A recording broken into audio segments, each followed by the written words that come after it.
Dominating a team that was 2-2 in conference. Yeah. And to do that, he's so proud. Yeah. All right, well, I'll tell you what.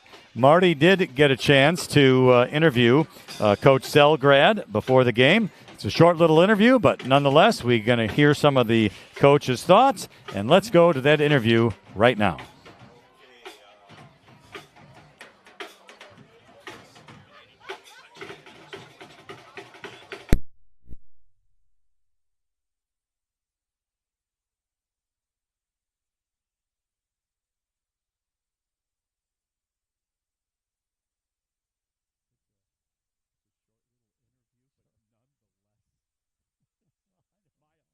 In Nekoosa, Wisconsin, I might add, home to Chief Oshkosh, and the famous 5-time world strangler, or world champion wrestler, the Strangler, I kid you not. Joining me, more importantly, Coach Selgrad. Coach, first of all, before we talk about anything else, congratulations on your first win in about, 16 efforts? Yeah, no, it's special. I was really happy for our seniors. It meant a lot to them. It meant a lot to our team and our program. Homecoming. My wife is in the 50-year reunion. I would have been. I left the community, had a great time, and we think that maybe a 50-year reunion for every home game might be in keeping for next season. I think it's definitely in order. I'll talk to the AD. Yeah. But seriously, I read the local paper, great interview, and your comment about, our second half, defensively speaking, was totally different than the first half. Mm-hmm. And I would just beg to differ. Your second half defensive effort was the best I've seen all season.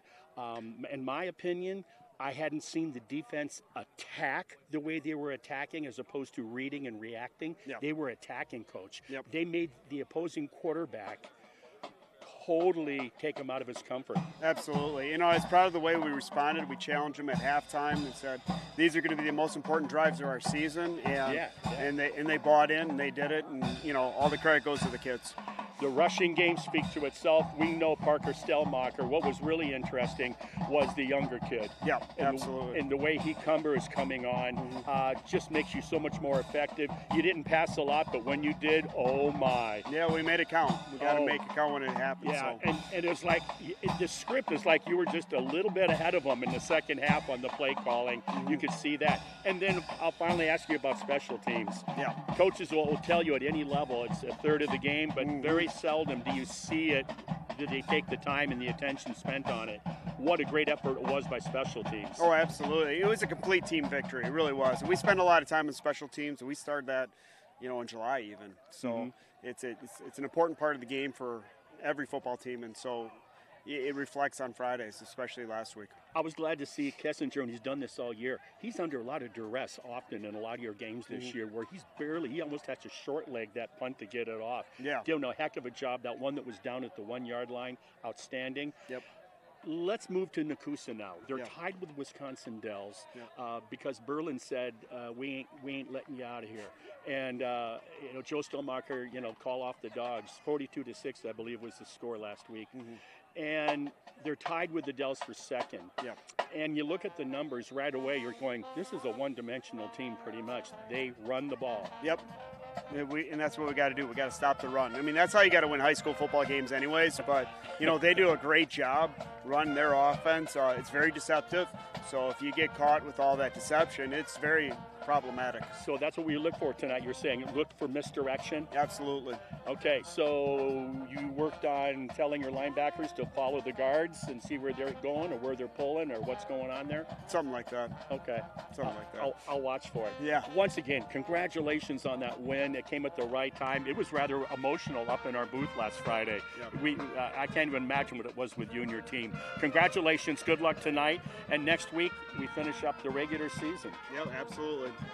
Appreciate it. Congrats. Thank you. Hey, we're going to be back for our opening kickoff in just a bit.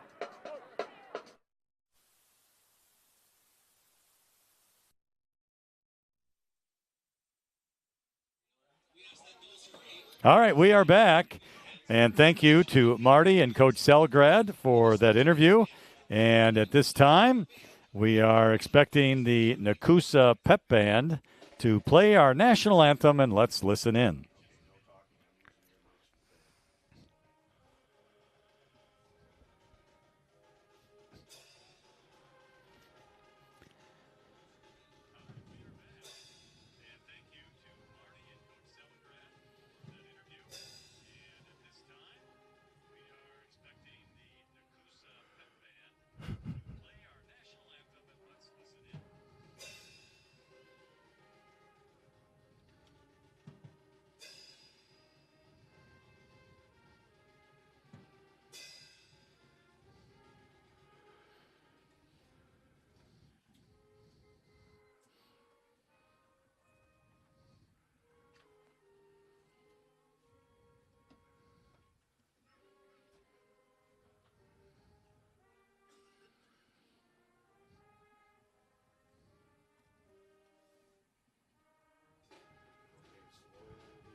All right, and a nice job at the Nekoosa High School pep band. And Marty, before we got started with everything, we mentioned Parker Stellmacher not playing tonight for the Tigers. He was one of the captains tonight along with Declan Dudzinski and Carter Kissinger. It's also senior night here tonight for the Papermakers. They had all of their seniors as their captains. But interesting to note, we found out before the game that 4 starters for Nekoosa are not playing tonight. And that's almost 1,000 yards of total offense this season. Yeah, and so if I'm an underclassman, I'm saying, hey, guys, that's too bad. But I'm also thinking, you know what? I think I'm ready for the moment. So we're gonna find out. Ripon, our bell cow, our spearhead of our offense is number 23, Mr. Stellmacher. So this will be interesting. Now, one nice thing is the other running back that stepped up, had a huge game at homecoming last Friday night, Eric Cumber. A couple nice long runs and a touchdown.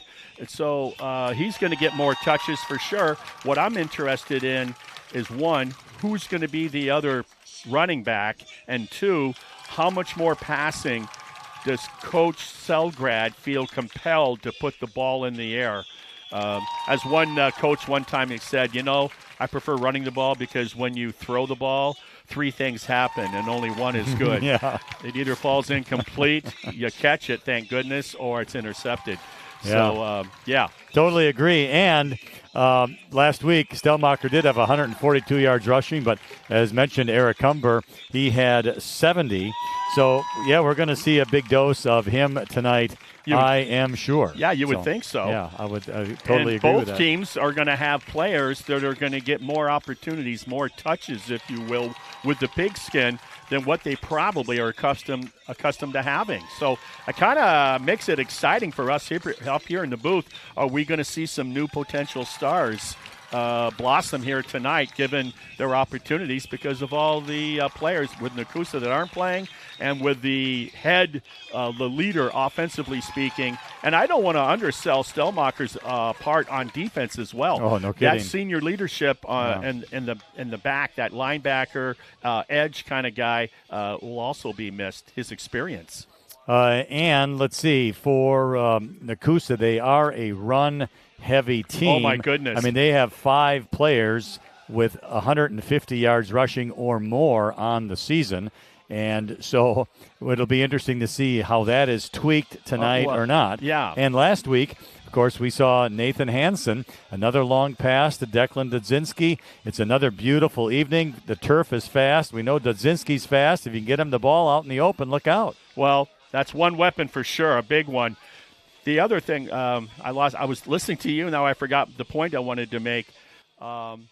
It'll come back to me later. Mm-hmm. Okay, well, regardless, the Tigers are going to be kicking off to the Papermakers from left to right.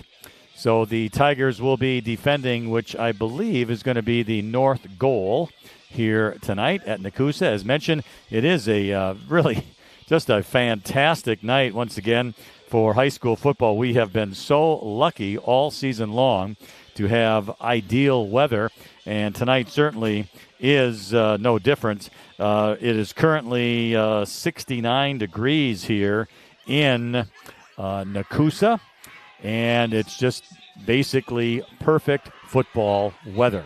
If you listen to that pregame interview with head coach, in misdirection when it comes to the running of Nekoosa.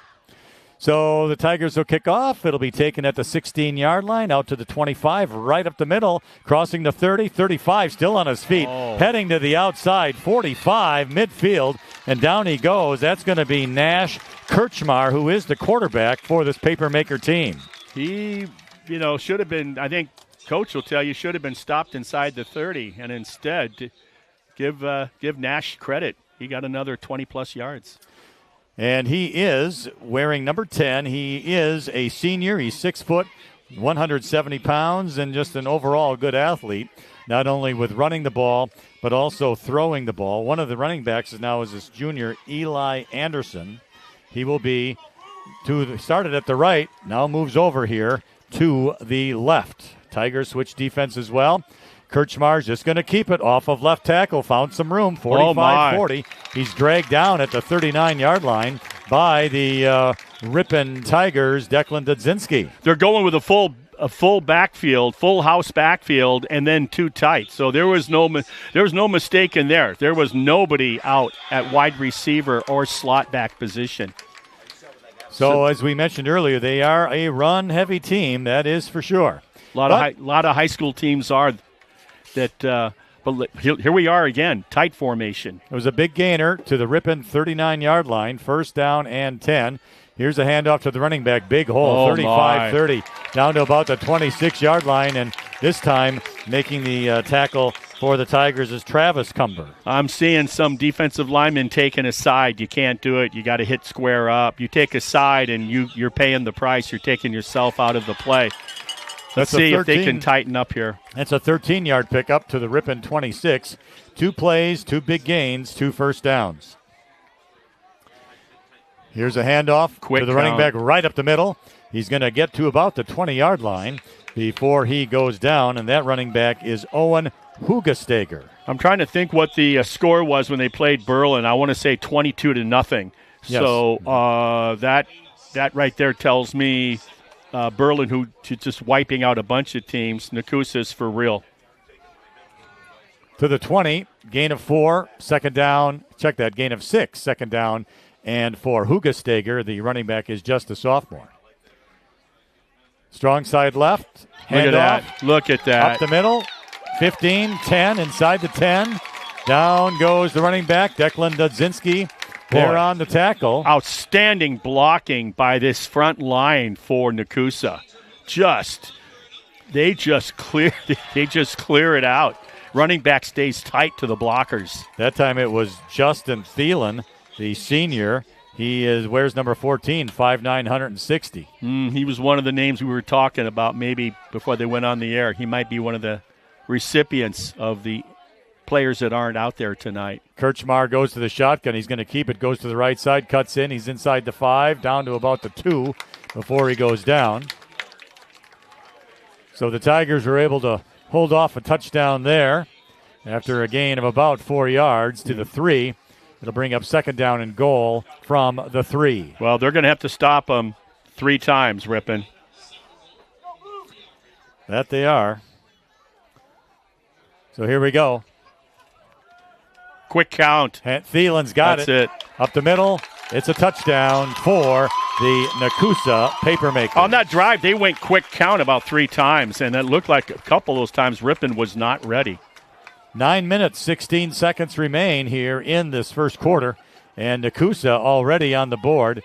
Straight runs, either left tackle, right tackle, or right up the center, and they get a touchdown to make it 6-0 with the PAT coming, and it's actually going to be a 2-point play as Kirchmar, the quarterback, is under center.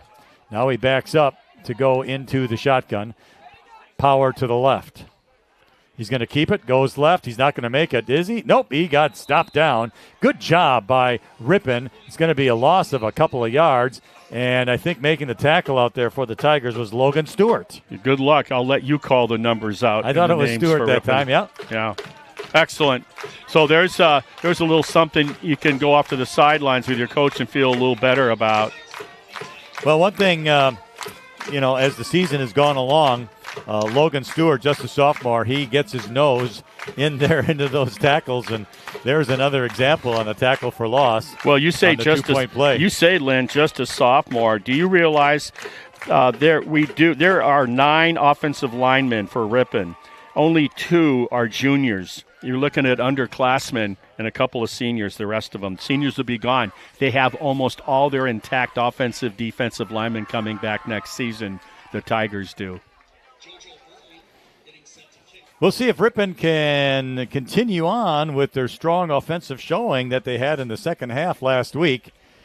Now, it'll be difficult without Parker Stellmacher. I felt the key would be the Ripon defense, and unfortunately, on the first offensive possession to start the game by Nekoosa, they just drove the ball right down the field. I'm going to be interested to see next time that happens if they make any type of adjustment defensively. Jacob Bertling is kicking off for the Papermakers, and it's going to be taken at the 17-yard line by the Tigers. That's good cut. Going to be number 10, Vincent Mink, and he's going to cross the 30. Down to about the 34.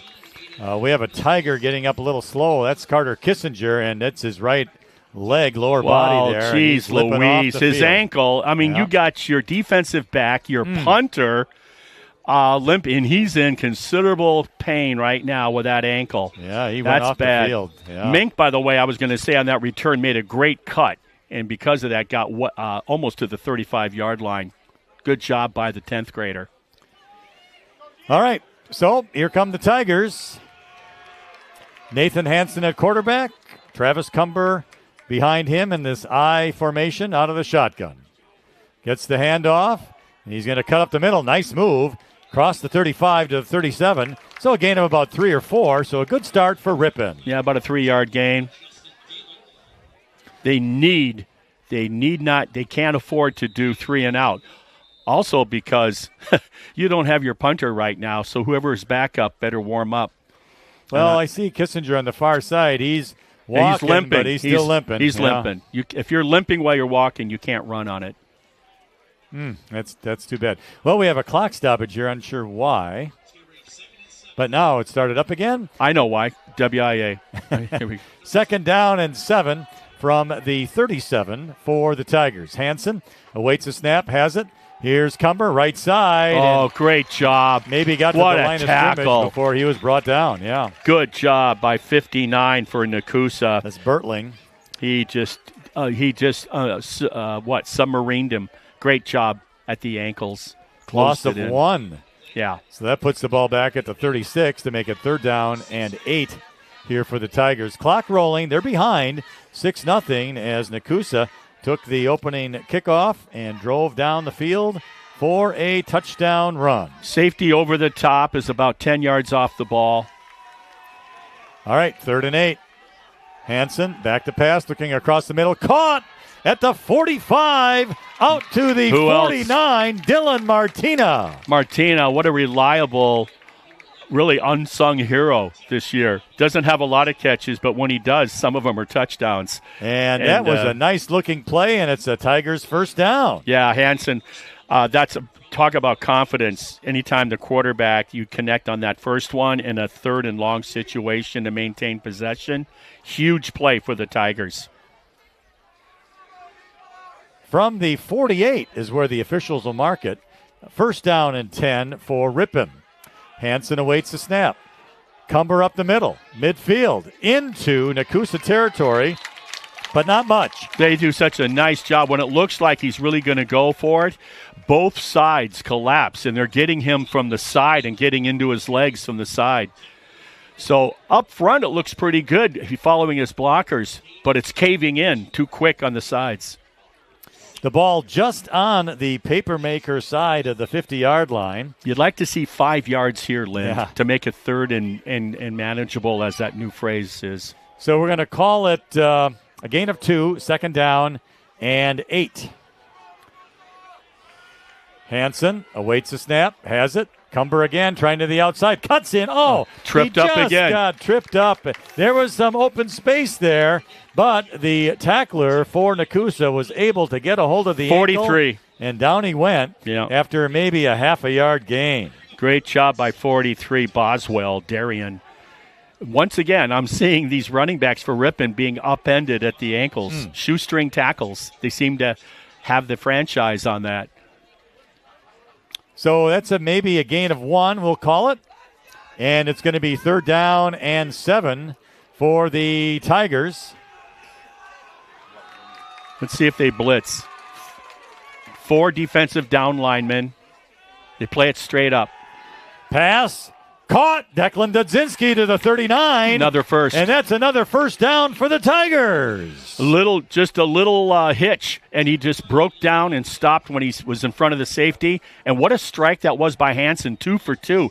This is the best start we've seen him this year.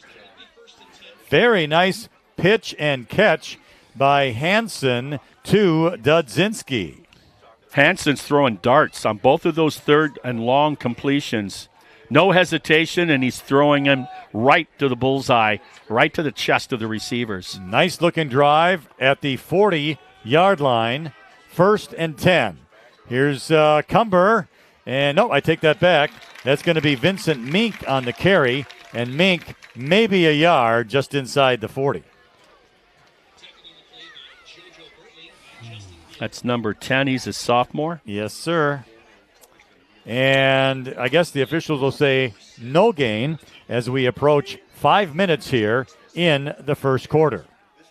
It is, once again, Nekoosa 6 and Ripon 0. But Ripon's on the drive. Yeah, Ripon has them where they want, second and long. Yeah. So here's the snap as we await it. Back to pass, looking downfield, caught at the 30. Once again, Declan Dudzinski, and he's got a Tigers first down at the 27. 3 for 3. What a nice pass.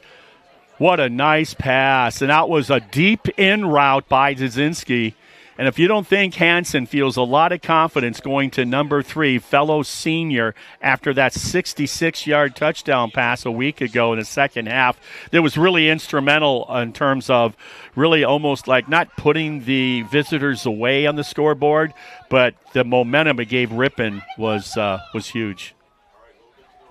So Hansen is awaiting the snap out of the shotgun. Wide receivers left and right.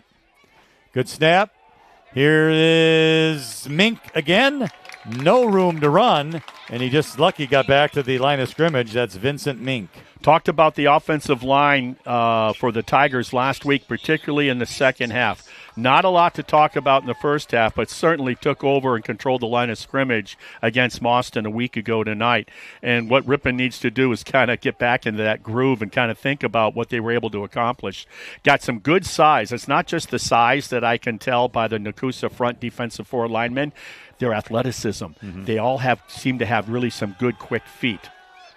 Officials say a loss of 1, so 2nd and 11. Back to pass. Hansen looking left side. Wide open at the 20, and it is caught for a nice gainer. Once again, it is Declan Dudzinski. They are sure tacklers in the open field. We have not seen a missed tackle on any of these long completion plays on 2nd and long and 3rd and long by Ripon. The Ripon players like Dudzinski, a very good athlete, very elusive.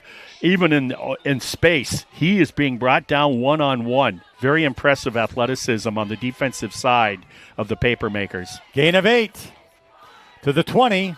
3rd down 3 for Ripon. Ball at the left hash. Hansen gets a snap.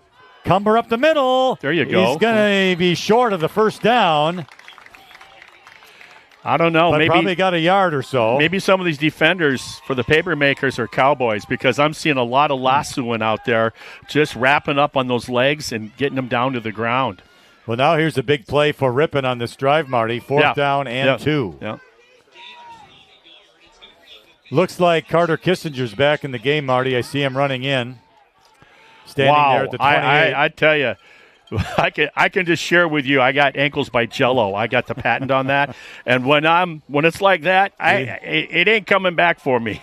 I mean, you might see a little slight limp there, but my goodness, the Tigers are going to take a timeout. That's good. Just to make sure, yes, because this is a big play, big drive for Ripon, going well. First of all, let's talk about that for a minute.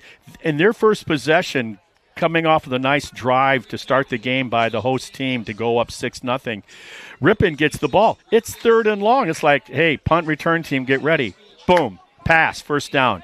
Bum. Boom, pass, first down on 3rd and long, right? Yep. I mean, what a drive this has been. I think Coach Selgrad would have been, hey, we moved the chains a couple of times. We got some things to work on. Hey, okay, punt team, get ready.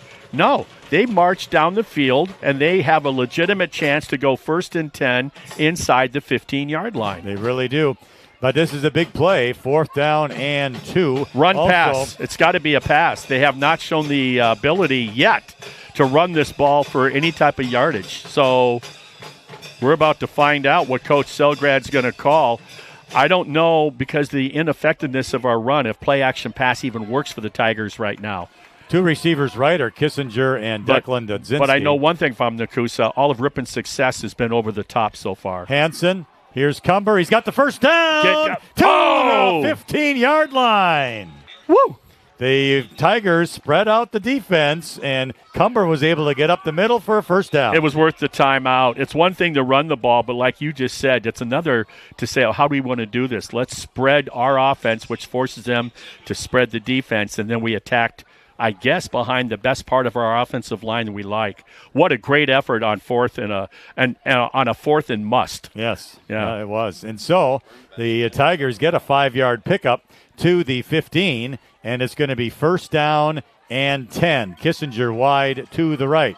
Hansen, here's Cumber dancing his way in. He's inside the 5-yard line to the 3. One little step, cut back to the left, made something that maybe a yard or two and made it much bigger.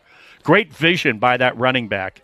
Nice job by that offensive line to get a hole, and Cumber danced his way to the, I said 3, I beg your pardon, it's going to be the 8. So that was a gain of 7. Now, hey, it's a night game, It's a night game.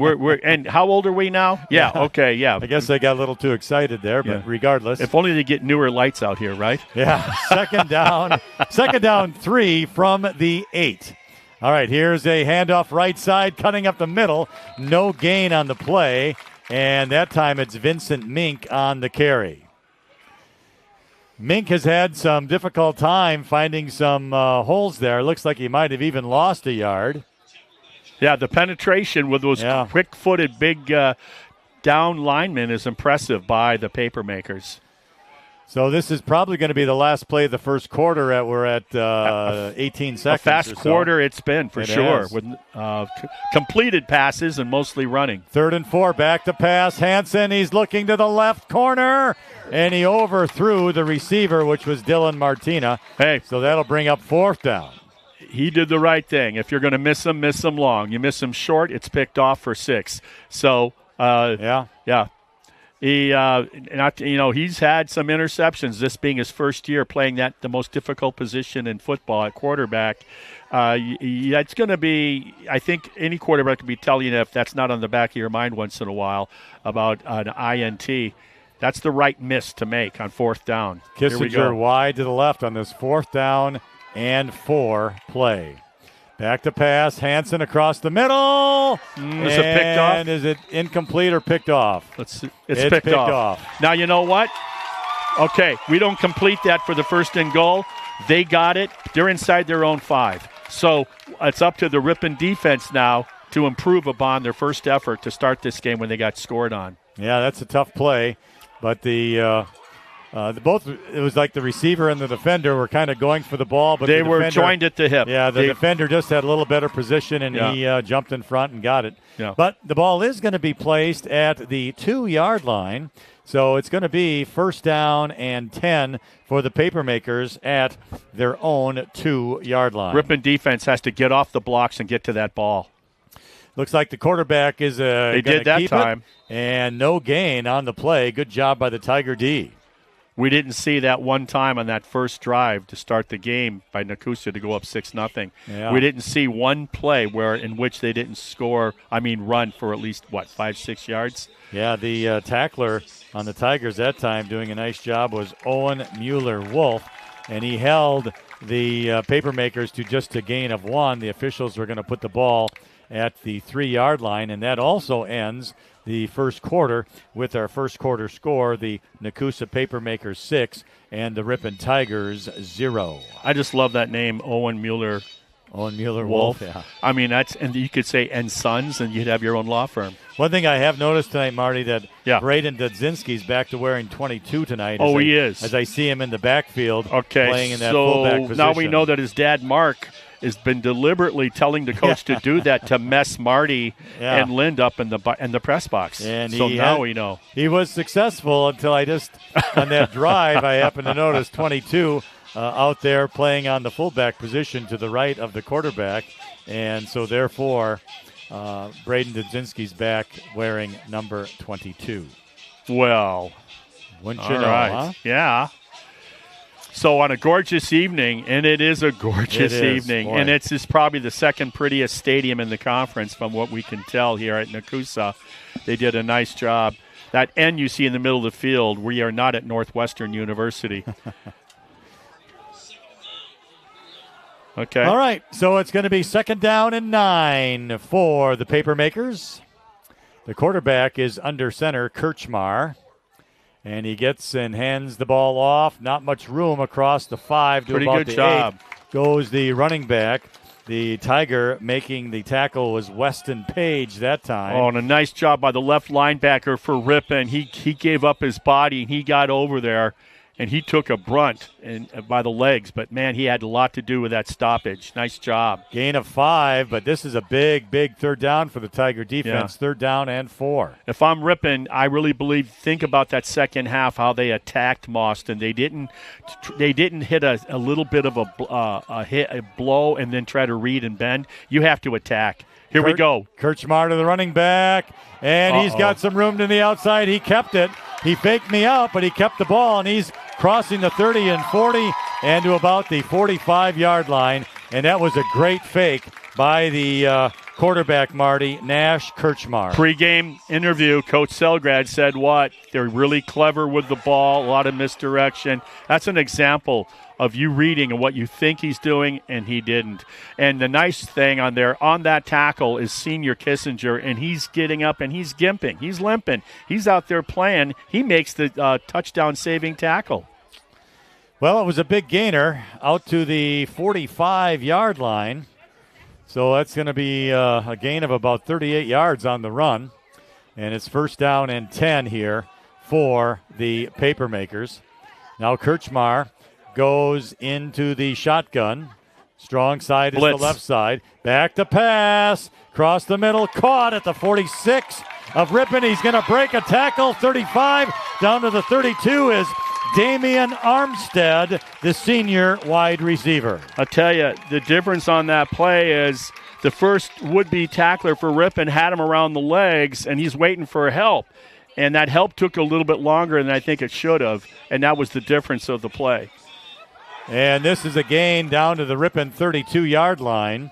So it's another 1st and 10 for Nekoosa. It was a nice throw and good execution of the play. And there was good pressure on him. We were just one step away from a sack. Kirchmar's going to keep it running left. Now he cuts outside. in. One missed tackle, Good but boy, hit. he got hit hard right at the 30. That was Braden Dudzinski who hit him hard at the 30-yard line. Yeah. So just a gain of about 2. And that's what you do. Great cleanup. Great cleanup by Braden. Someone got him on around the ankles, and Braden took him high. Feisty group. That's my thoughts watching this host team here. They're not real big. A couple big guys in the line, but short of that, they're just really quick and athletic, well coached. Gain of 2, 2nd down 8. Strong side is the left side this time for Kirchmar. 2 tight ends. In the shotgun, gets the snap. He's going to keep it. Off the left guard, has some room, crossing the 25, close to the 20, and he's going to have another Papermaker 1st down. So a good-looking run that time.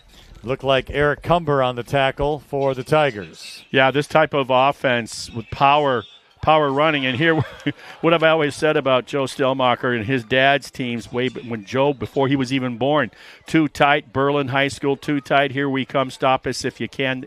The snap is on 3. I mean, they tell you. Well, Nekoosa is close to doing what Berlin's able to do. Handoff right up the middle to the running back. Tries to cut to the outside, but slips and falls at the 10 is Owen Hugesteger.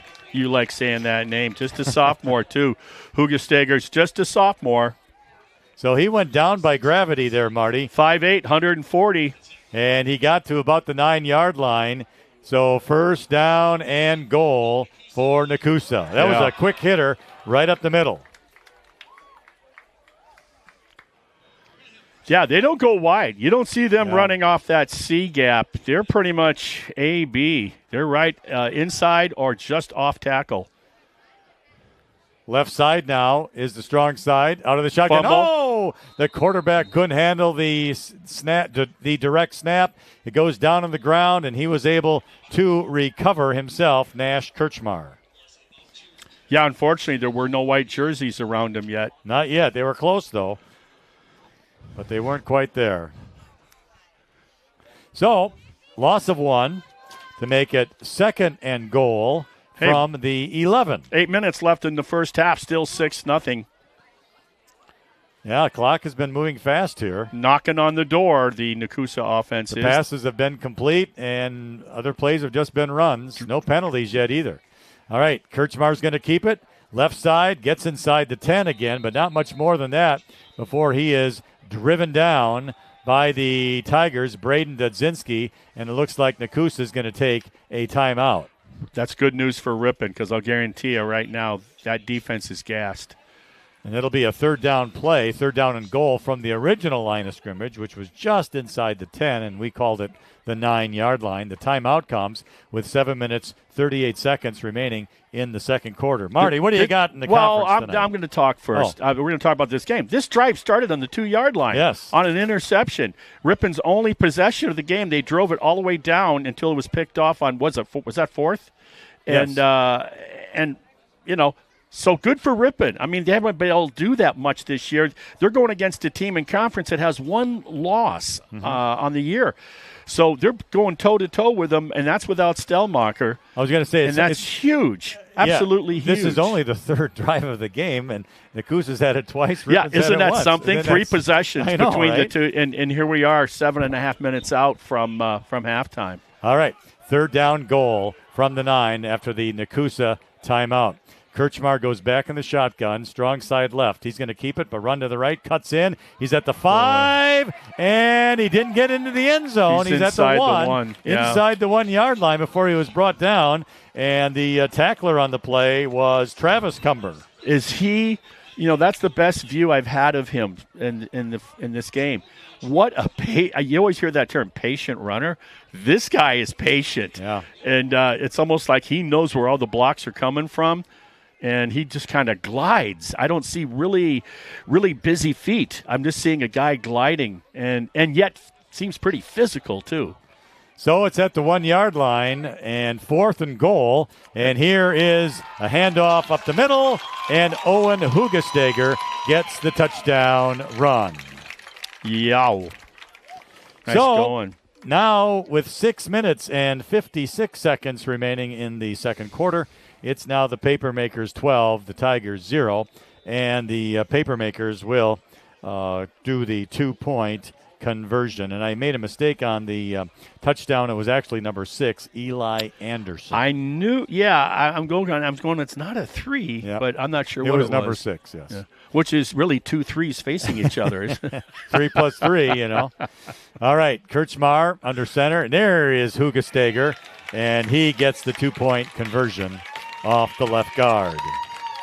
Our executive producer disagrees with me. He believes this field is nicer looking than the Dells. Boy, I don't know. He's digging the darker colors. They're quite equal, and not only that's the thing about what makes America great. You can still have your own thoughts and opinions without going to jail. But the field itself actually are very similar as far as where the concession stand and restrooms are located.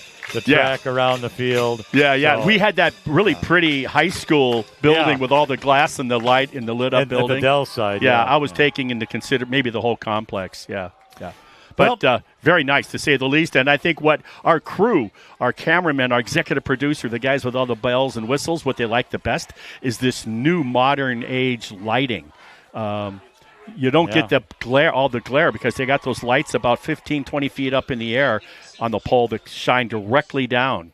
So, well, with the touchdown by the Papermakers, it's now 14-0 Nekoosa, and they will be kicking off to the Tigers, and that's going to be Joseph Bertling. Good kick. Going to be taken at the 17-yard line. Hang on the ball. Vincent Mink, 25, and boy, he got hit hard. Yeah. Vincent, you want to go north-south more and then break. Brandon Wintland made the tackle by Nekoosa. It was a good hit. Right on the 25-yard line. That's where the Tigers will start. First down and 10. And this will be Ripon's second possession of the game. Tonight, Waupun is at Berlin. Look for Berlin to hold serve. Wisconsin Dells, coming off that smarting loss to Berlin 42-6 last Friday, is at Mauston, the team we beat for our first win of the year. Adams Friendship at winless Wautoma this evening. So here we go. Nathan Hansen in the shotgun. I think that's Cumber behind him. First down and 10. from the 25. Cumber gets the ball. There you go. He's got some room close to the 30-yard line, and it's going to be a gain of about 5 on the play. Hey, I'm digging the block there by, was that Big Daddy, 54 or 64? Riley Jackson for us, or was that 54? I think 64. Okay, that would have been Riley Jackson. That's a good name. Although it could have been 54. Senior. And if it was 54, then it was either or. They Roddy both play Munoz, on the right the side, freshman. Marty. Yeah, it was a great push. It was. I mean, he took his man and moved him back 3 yards. Second down, 5. Hansen. Cumber again. Up the middle. He does some spinning. He gets to the 34, and he's going to be about a yard shy of the line of game. That's our 2 best back-to-back runs this evening. Only the second possession in the first half by the Tigers because of these long, drawn-out drives by Nekoosa. And Ripon's only single drive. They had a very respectable drive with an opportunity to score and tie the game earlier. And on 4th and short, through the interception down at the 2-yard line. But I like what I'm seeing here. 3rd and 1 from the 34. Hansen out of the shotgun, awaits the snap. Big play. Gives it to the running back. He's got some room. That's Eric Cumber. 40, 30. It's going to be a foot race. 20, 10, 5. Touchdown. Oh. Ripon Tigers. Ooh-ah. A 65-yard run straight up the gut by Eric Cumber. No laundry, as they say. No yellow linen on the field. It's good for 6. And my goodness, like we said in pregame, we might have a chance to see some of the new faces for both teams get touches tonight and establish themselves. And, I think Mr. Cumber, who had his best game last week, has just piggybacked on that with that super run right there. Fantastic run. Now Ripon will do the point-after-touchdown kick with Nathan Hansen. Very unconventional. Up till now, it's been nickel and diamond runs for both teams. No big outburst. Dudzinski on the hold. The kick is going to be short. So no good, but with 5 minutes and 20 seconds remaining in the second quarter, it's now the Papermakers 14 and the Tigers 6. Hey, they're playing football without their best athlete, their best player on the team tonight due to injury with Parker Stellmacher, and they're going against the team tied for second place with 1 conference loss. And we're not too far. We're just under 5.5 minutes till halftime, and they're just 1 score down. This is not what we have seen the majority of the season by the Ripon Tigers. They have been capitulating early in these contests, usually with a lot of proverbial shooting them oneself in the foot with interceptions, with fumbles, and so on and so forth, and snafus at the snap of the ball in shotgun formation. None of that. We didn't see it last week much at all, and certainly tonight in the first half we're not seeing it either. I'm seeing a different Tiger football team regardless of who's out there than what we've seen since the second half of homecoming last week. And not only that, Marty, but there has not been one penalty here tonight. Yeah. Very clean game. Yeah. And, and I'm hoping, it continues that way because we have a long drive, and plus that cafe might be open on the rebound on the way home.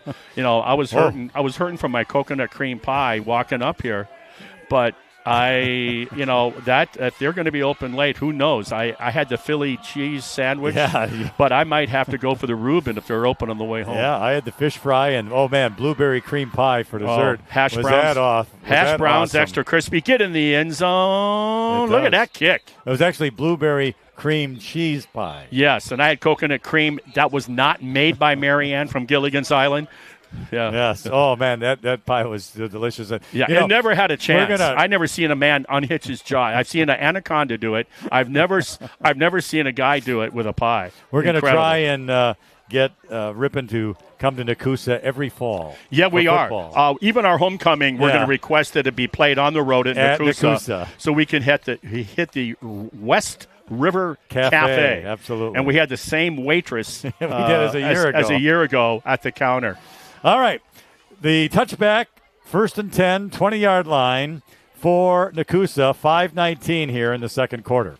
Kirchmar gets the ball. He's going to keep it. Right side, he's got room. 25, 30.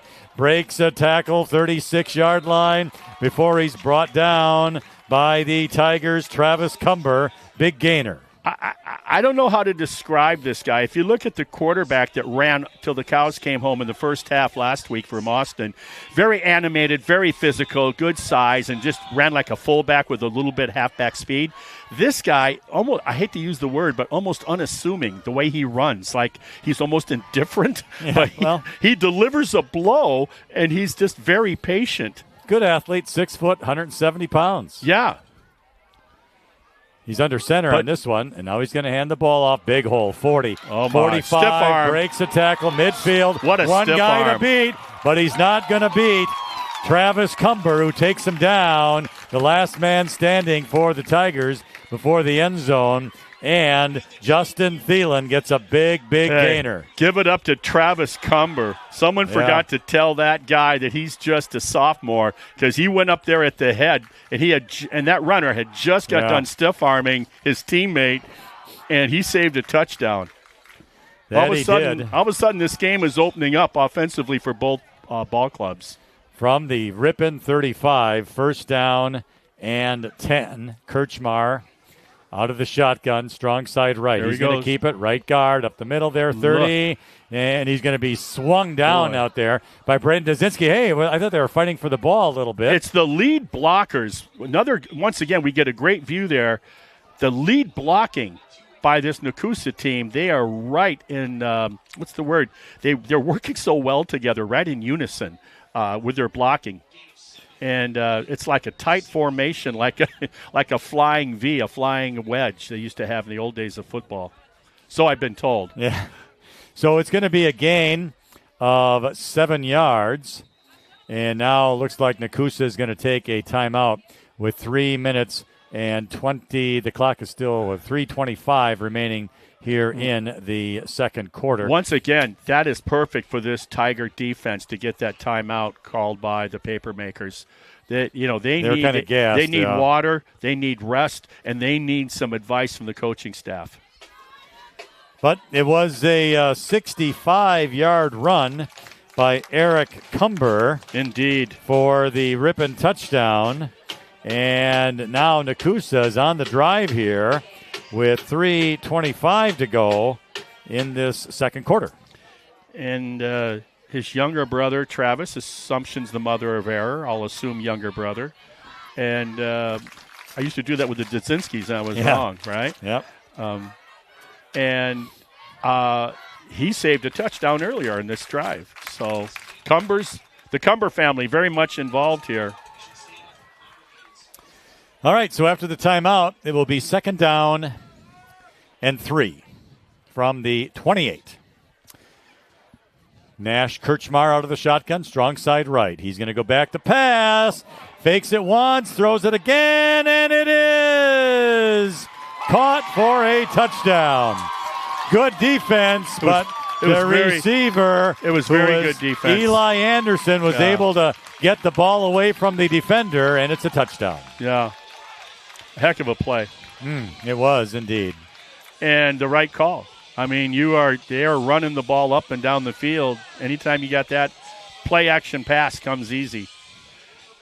I thought he may have thrown it a little late. The ball was way back in the end. No, you don't think he did throw it late. And that's what gave Ripon a chance to maybe defend it. And it was right on the edge of the goal line and there. And it was a great play by the receiver to make the quarterback look better than that throw was. Yeah. On the end line, I guess. He throws that when he should. Yeah. There's nobody within 6 yards. Yeah. So the point after touchdown play now by Nekoosa.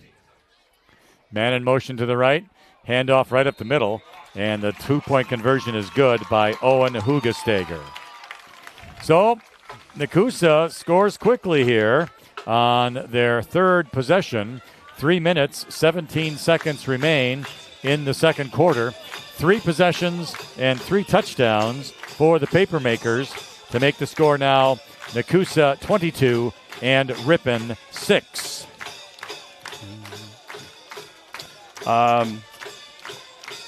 So Berlin is the top of everybody now after their win over Wisconsin Dells last week for sole possession of first place at 5-0 in conference. Nekoosa right here and Wisconsin Dells are both 4-1, tied for second. Waupun, kind of the surprise team of this season if they were going to pick a team. They're in fourth place at 3-2. Mauston 2-3. Adams Friendship 1-4, along with Ripon at 1-4. And Wautoma Hornets still in search of that first win of the season. Ripon will finish and conclude their season next week at home against that Wautoma Hornets team. Tonight, as I said earlier, Wautoma is, where are they? Tonight's games, Wautoma is at home versus Adam Friendship.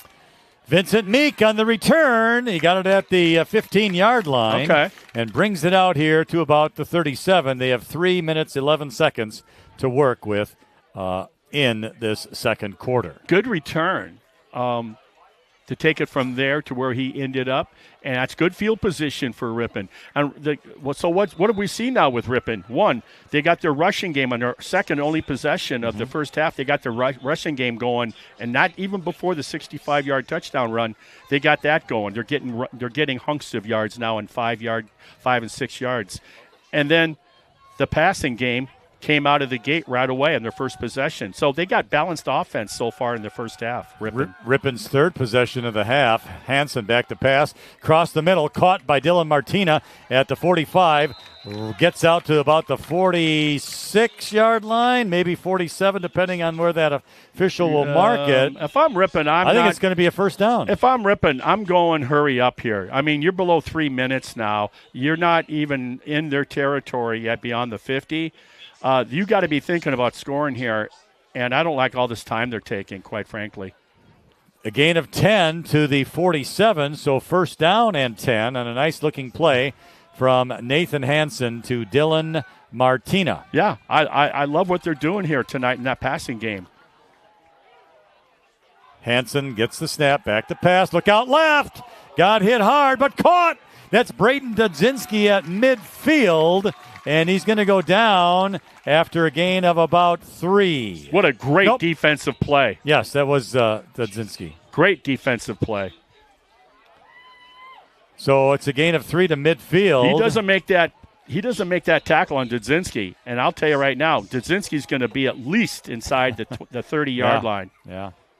2 minutes and ticking. Way too much time here by Ripon. They're going to have run 2 plays in 1 minute. They have 2 timeouts remaining. Hansen, back to pass again, looking across. It's going to be incomplete, almost intercepted out there, intended for Dylan Martina, but the defender, Brandon Wintland, couldn't come down with the ball, so that stops the clock with $1:45 remaining, and it brings up third down 7. Boy, do those gloves that we didn't have access to in the day, do they make a difference, let me tell you. They really do. Yes, they do. Kind of like golf equipment. Everything's bigger. It makes a big difference. Yeah. All right, third down 7. Handoff, and the running back maybe gets across midfield to the Nekoosa side to bring up fourth down, so maybe a gain of 1. Timeout, Nekoosa. No, I think Nekoosa took the timeout, didn't they? Excellent. I don't know, but there's a timeout. Nekoosa took the timeout. That's better yet. At least, they called Ripon. Well, the official pointed the other way. Well, I don't know. Anyway, it's a timeout. The clock stoppage is important. 1:38 remaining. It'll bring up fourth down and about 6 for Ripon. I'd be hard-pressed to believe Nekoosa would give Ripon a break by calling the timeout. Yeah, maybe not. The official who knows? Pointed to the Nekoosa way, so I don't know. Either way. But the scoreboard took it off of Ripon, so that gives Ripon 1 timeout remaining. Nekoosa has 2. So we'll see. I would imagine Ripon will be punting the ball here. And that'll be interesting to see how Carter Kissinger can punt. I don't know. Well, I'm not convinced yet. Well, I can see why. I mean, if I had to lay money, they're going to punt. They'll be in punt formation here. You can see it now. So the Tigers will be in punt formation on this fourth down. Got a block. Nash Kirchmar back to receive for the Papermakers. Oh, it's a fake. Left side. Martinez got it to 28. To the 20. What a play by the Tigers on a fake punt. Oh, my. And it's first down, Ripon. Didn't see that one coming, Marty. Well, they normally tell you the best time to do a fake play is when they least expect it. Hey, you got the ball at midfield and it's fourth down, right? In the closing minute. I would be looking for a fake. That kid was an orphan. He was so open. He was. My goodness. Wide open. And that's one of the hardest catches you're going to make in football. And is when you're naked as a jaybird. You're an island. You're by yourself. All you can think about is do not drop this ball. And what a great throw by Kissinger. It was. So it's first down at the 19 for the Tigers. Now Cumber with the right side. He's got some room. He's inside the 15-yard line before he's brought down. Now there's 49 seconds remaining. Clock stopped. Last timeout. It's going to be the Tigers. Last timeout. The ball's at the 14-yard line where it will be second down and 5 here when play resumes. But, I was not thinking fake when they went. You heard what I formation. said. My first thought was I'm not convinced they're going to punt, but not because they were going to do a trick play. I just felt, hey, listen, the ball is just over the 50-yard line in the bad guy territory. They've been running the ball on us tonight, but we got nothing to lose, right? Totally. But it was great call, great execution. Yeah, right? It was. And you're right, Martina was wide. He was open. waiting. He could have eaten half a sandwich by the time that ball came down. I'll bet you he'll tell you that. Oh, that was pretty good. And it was a strike. Yep. Hit him right in the numbers. Yep, that's a good deal. Way to go. Kissinger does it all, right? He passes, he punts, he defends. Yeah, he really does. He plays wide receiver. I don't know how these kids breathe. My goodness. Yeah, he never really comes off the field. No, he doesn't. No. And there's several of them. And I think he was faking. He was probably faking the ankle injury just to catch his wind and come off the field. All right. Kidding, folks. Second down 5 from the 14. Hansen. High snap. Cumber up the middle. Cuts to the outside. He's got some room. Hey. Inside the 10 First to the down. 8-yard line. No timeouts for the Tigers. They've got to hurry here. First down. So they clock stops no huddle. Clock stops after the first down. Now they start it up again. 40 seconds. The ball, first and goal from the 8-yard line. Got the defense on their heels. Can they keep it going, the Tigers? Back to pass. Hansen, look out. Throws to the right side of the end zone. And it is caught. Intercepted. Is it intercepted? Yeah, it is. It is. In the end zone. He was under major duress and had to throw it up there. Now, what's interesting is here in the first half, we've thrown the interception at the 2 and 1 in the end zone for a touchback. But you know what? They're driving the ball. They are. Offensively and defensively, you don't like the result if you're a Ripon fan, but if you appreciate where this Ripon team started this August and where they are right now, based on what happened last week, this is a team that has grown in leaps and bounds in 1 week. They really have. They've moved the ball pretty well against this Nekoosa team. And just good Nekoosa team. Couldn't get the score there. Nekoosa is going to be in the playoffs. Yep, they will. So, first down. Here's the handoff. Out to the 25-yard line. Eric Cumber makes the tackle on the running back. And that running back again, Owen Hugestager. This is good for Ripon. If Nekoosa is going to let this clock run out. They're going to. You don't need something of a big burst of a run play. This way you can go into the locker room down 22-6 and still feel like, hey, guys, we've done a lot of good things out here in the first half. We really have. We haven't finished the deal when we've been inside the 10-yard line twice. Yeah. But short of that, I like what we're doing. Yeah. So it is halftime right now, and our score at the half is the Nekoosa Papermakers 22 and the Ripon Tigers 6. And so we're so happy to have you aboard here on the Ripon channel as you watch and listen to our broadcast here tonight. But it is halftime, and at this time we will take our halftime break, and we will return with the start of the second half after the halftime.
And welcome back to Nekoosa, Port Edward State Bank Field here in Nekoosa with Marty Ernzer.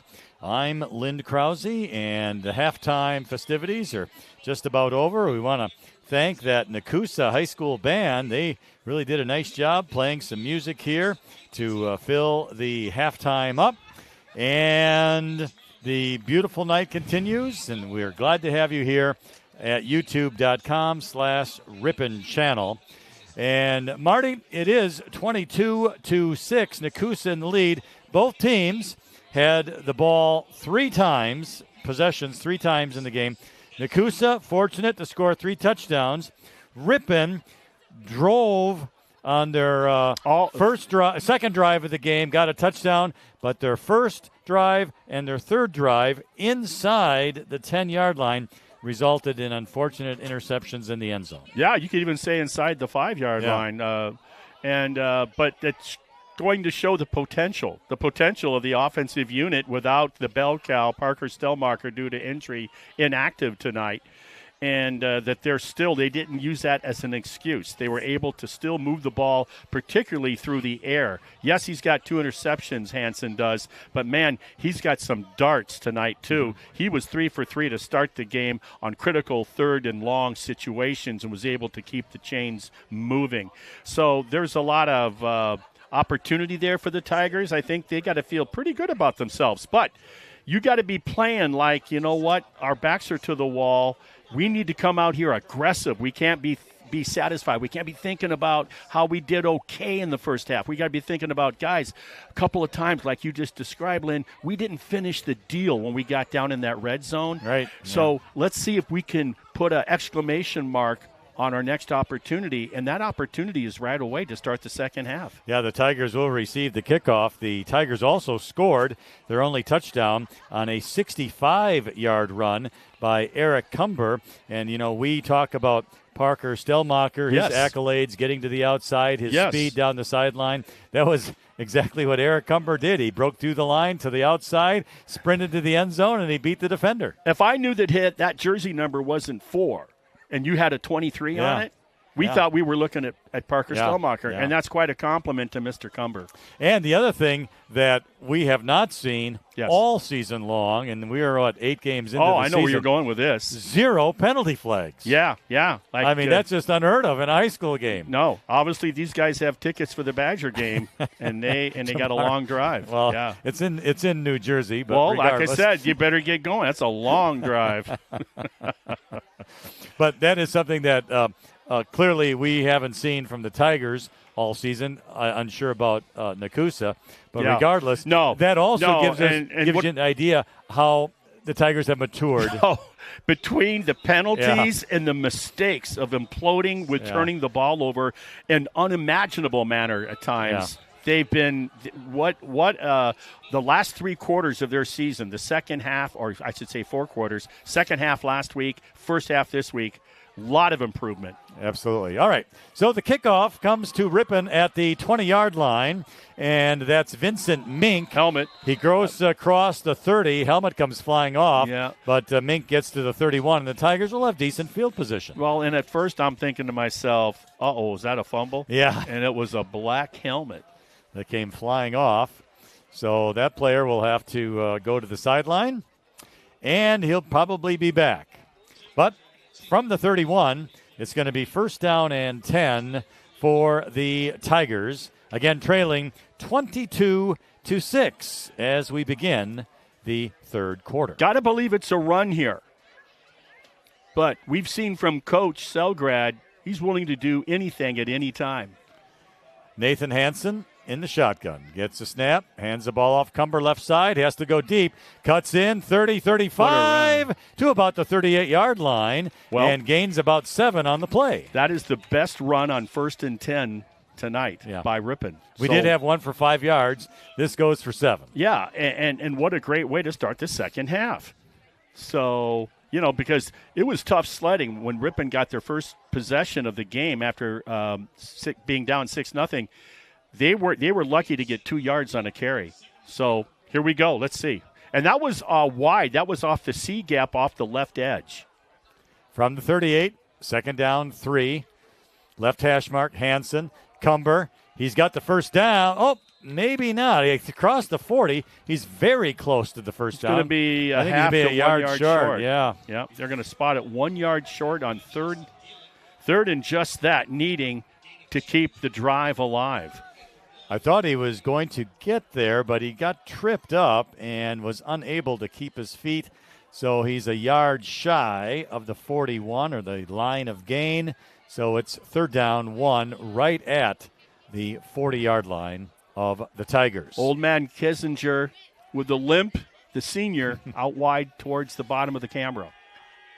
Hansen, shotgun. Cumber up the middle. He's got the first down to the 38. Check that 42. How's that for smack kiss? Let's go north-south. Let's not dance. Let's just get the first. Nice job up front by the boys on the right-hand side of the O-line for the Tigers. Absolutely. And it was quick to the line of scrimmage, and it's going to be a gain of 2 yards, so it's 1st and 10. And you make a good comment. Quick to the line of scrimmage and a quick snap. Yep. I like that on 3rd and short. All right, so Cumber remains behind Hansen. Gets the ball again, left side, trying to find some room, not much, maybe a gain of 1. And he's going to get more, as he gets more touches, he's going to get more comfortable, and he's going to understand his blockers a little bit better. Yeah, the official's going to say no gain. I thought perhaps he had at least gotten out to the 43, but officials say otherwise. So it's still 2nd down now and 10. So over to the right side is Noah Michael, who is a freshman. Declan Dudzinski to the left. Back to pass. I like the call. Right across the middle. Caught at the 48. I like the call. I was just going to say, play action pass on 2nd and long. Don't wait. Martina. It's your best time to pass as opposed to waiting for 3rd and long. Yep. Great job. Now you can run, arguably, or pass. With what, needing 4? About 4.5, I would call it. Okay. But, yeah. We'll call it 4 and 3rd down. That play gains 6. Probably a pass then. 3 or less, you have the option, I think, to do either. Here, I think Hansen, who's really thrown brilliantly between the 20-yard lines tonight, I think he has to go over the top to get this drive, keep it alive. This is going to be a keeper by Hansen. Oh! Midfield, 45-41 guy to beat, and he gets him at the 35. And it's a 1st down Tigers. I hope somebody had a stopwatch on Hansen because fear is a great motivator. That is the fastest I've seen him run this year. I think we all thought he was going to hand the ball off to Cumber, but he kept it. Talking to Coach in pregame, I talked about last week in the second half how I felt he was 1 play ahead of Mostyn, the way he scripted his offense. What a great call there. It really was, yeah. And he did that actually last week against Mostyn, too. All right, from the 34 of Nekoosa, 1st and 10. Back to pass, left side, he throws, he just couldn't get it to Dylan Martina. Martina felt he was held on the play. Yeah, he felt he was grabbed when he made his cut. When he made his cut to the left on his down and out, he felt he was grabbed around the waist. My hunch is he probably was. They're not going to see them all. Yeah, and, had he been able to get a little more break he from had a lot of receiver, real estate. Oh, yeah. There was nobody there. There was one corner, but he was covering the wideout all the way down towards the 15-yard line. Yeah. Too all bad. Right. Well, it's incomplete pass at the 8:05 mark in the 3rd. Should loosen up the game for the run here, I would think. 2nd down, 10. Hansen back to pass. Throws left, but there was a miscommunication there somewhere. Yeah, and there was also good pressure on Hansen. There was, yeah. The best pass defense is pressure on the quarterback, and Nekoosa just demonstrated that to bring up 3rd and 10. Yeah, Hansen didn't have much time, and so whether there was miscommunication or he just had to get rid of it because there just wasn't enough time. Yeah. Well, Ripon has them where they like them, 3rd and long, it seems, right? Keep everybody, if you're a Tiger fan, on the edge of your seat or on the tips of your toes if you're standing. And what are we going to look for here? You got to think Declan Dudzinski. Is he going to run that post from right to left over the middle? Let's see. 3rd down, 10. Back to pass. Nope. Hansen looking left. Oh. And he tried to get it to Braden Dudzinski. No, he didn't. That was to Kissinger. Kissinger broke the pattern off. Kissinger was being guarded tight, so he just stopped and was working his way back. Hansen was leading him on a deep in route, and that's what happened. Okay. Too bad for Ripon, but are they, given the circumstances, going to go for it on fourth? Well, it is 4th down and 10. The ball is at the Nekoosa 34-yard line, and I guess we'll see. What do you gain on a punt? Maybe you can put it inside the 10, but you got go for it. You got your first win of the season last week. Well, yep, they're going to go for it here, so why not? Hansen in the shotgun. Gets the ball, looking left, going to throw. Oh, he got hit. Yeah. And I don't know if it's a fumble or not. That's not a fumble. But it is either. That's an incomplete forward pass. Well, if it's either incomplete or if it's a fumble, it's going to be Nekoosa ball. Yeah, turned over on downs. The officials. It was ruled incomplete. Well, I saw the ref. He gave the incomplete sign. Yeah, but they're moving the ball to the 30. It was at the 34. They're moving it to the 37. So unless they want to call it a fumble or a sack, I don't know. Yeah. The ball went forward. It came off his hand and went forward. That's why I'm calling it incomplete. Well, but here we go. Can the defense stop them? They have not. They have not been able to force Nekoosa to come out with their punt team yet tonight. Right. Yeah. So from the 37, 1st and 10. Here's Kirchmar. He's got some room. Breaks a tackle from behind midfield. 41 guy to beat. Stiff arm 30. And he's going to get down at the 23-yard line. Carter Kissinger saves the touchdown. Nice job, Carter. And Nash Kirchmar kept the ball, and he was caught a little from behind, but was able to break that tackle and runs it all the way to the 24-yard line of Ripon, 1st and 10. I tell you, the way this team run blocks, you know who it reminds me of? The late Gordy Gillespie offense. That's the way these pulling guys, I'm telling you, these tight formations and the effective blocking downfield. It's the blocking 5 yards beyond the line of scrimmage. It's so impressive to me. We get a timeout called by, I think, Nekoosa? No, it was a flag by the official. They're using pink flags tonight. Okay, to bring attention. I'm to going to breast cancer awareness. Yeah, okay. And so that is a 5-yard penalty. It was a false start against Nekoosa. So the ball is backed up to the 29 to make it 1st down 15. I was talking to my doctor about that one time. We'll share a little something with you. So the clock keeps rolling. And Kirchmar out of the shotgun, power to the left. Kirchmar goes left, fakes, and goes right. Off the right guard, not much there. To about the 26 to bring up 2nd down. It's a gain of 3. I was telling my physician, asking actually, and I said, what about the guys when it comes to cancer awareness, And I said, what's the number one? And he said, this is a true story. And Nick Doctor said, they think it was like colon cancer for the guys. Uh-huh. So I said, well, let's have brown stuff, brown socks or whatever. So, yeah. Anyway. So, gain of 3. That's a true story.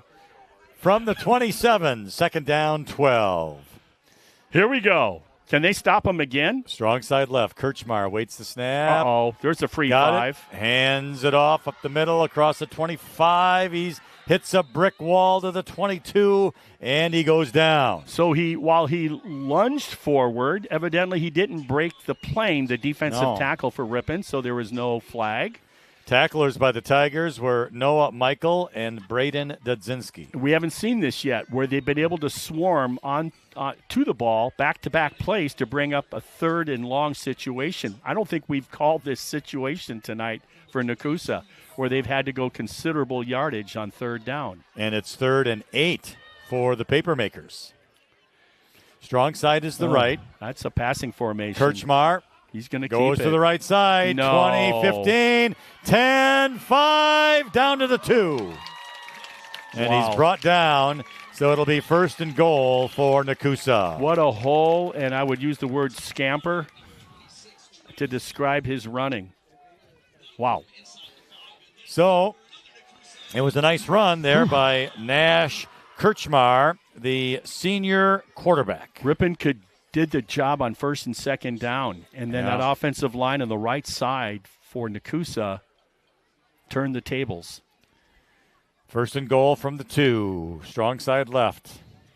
Kirchmar's going to keep it. Middle. And did he get there? He got hit initially, but he did get into the end zone. So it is a touchdown for Nekoosa.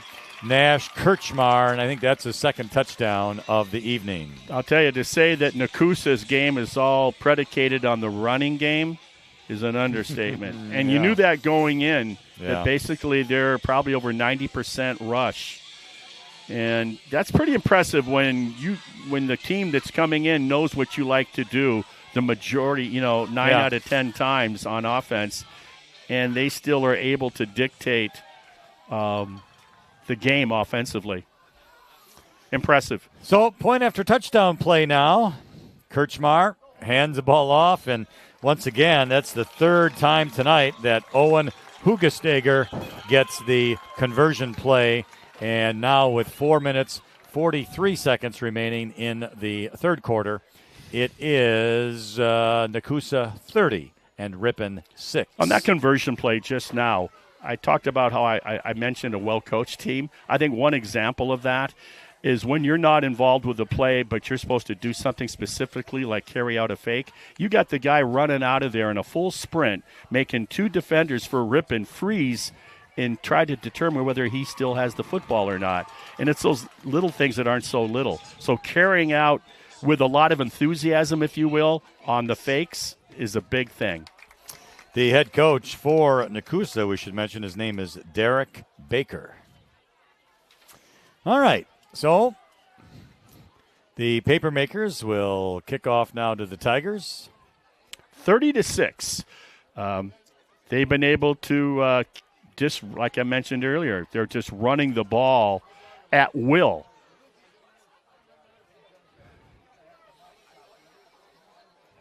So Ripon will get another opportunity here. They'll be in the playoffs. Yeah, 6-1 right now. Berlin will be in the playoffs. Wisconsin Dells will be in the playoffs. And Waupun right now is trending that they too will be in the playoffs. And that win by Ripon over Mauston really probably cost Mauston the opportunity.